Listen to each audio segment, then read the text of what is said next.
Hi there. Today we're going to talk about using the joystick tool to populate channels in Hauntimator. It's actually a separate standalone tool, but we'll show how they both work. The first thing you have to do is you have to create the empty channels in Hauntimator. So we'll run Hauntimator. We'll open up an audio file.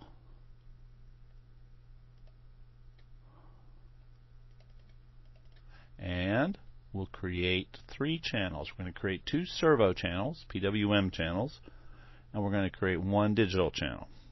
So one of our PWM channels we're just going to call left-right because it's going to correspond to the left-right motion of the joystick. It could be neck tilt, it could be jaw open, it could be whatever you choose it to be, whatever that servo is attached to. And we're going to assign that to channel S15. Create that. We're going to create another one, and this one we'll call front back just because it's going to associate with the front back motion of the joystick, and we'll assign that to S14. Save that, and we'll create our digital channel.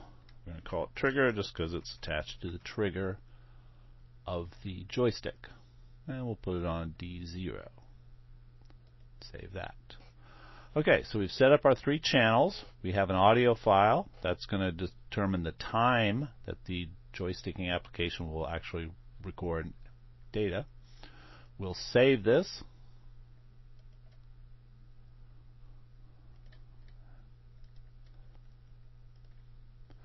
And then we run the joysticking tool. So the joysticking tool looks like this. We have to open our animation file that we created with Hauntimator.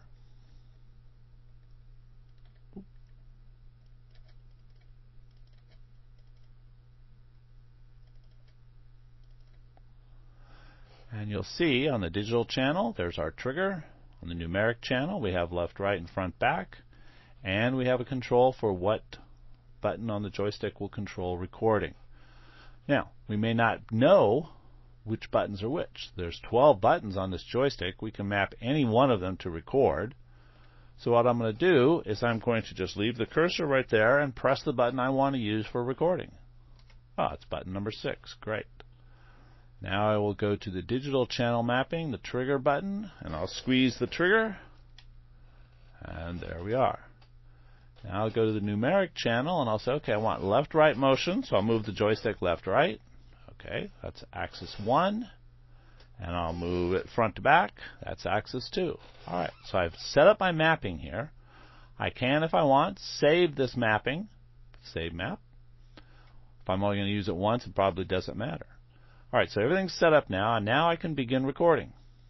So I go to the recording tab, and I have the start and end times for the audio. That's the length of the audio. You can actually set it to less than that if you want. I'm going to say enable recording, and now recording is enabled. And for safety, it's bright red. If you move outside the widget, it shuts it off, disables it to make sure that you're not in some mode, it's hidden or something like that, and you don't know it's enabled and something accidental happens. So we'll enable recording. Okay, I will now move the various mechanisms around. They're live. Once I have it in the initial position I want, I will press button 6 and it starts recording. I move it around, squeezing the trigger occasionally, and I have recorded my joystick actions. Okay, I can play them back. To do that, you just enable replay and then hold down the 6 button. And it will replay the actions that you recorded. Alright, assuming everything is copacetic, we'll save this animation file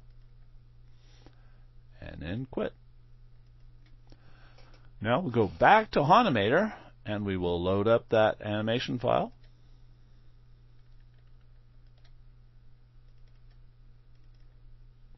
And there's our actions right there. This is the motion of the 2 axes of the joystick we're controlling, left, right, and front, back, as well as our trigger squeezes that we made. We can now play this back, add it to other animations, or do whatever we want with it.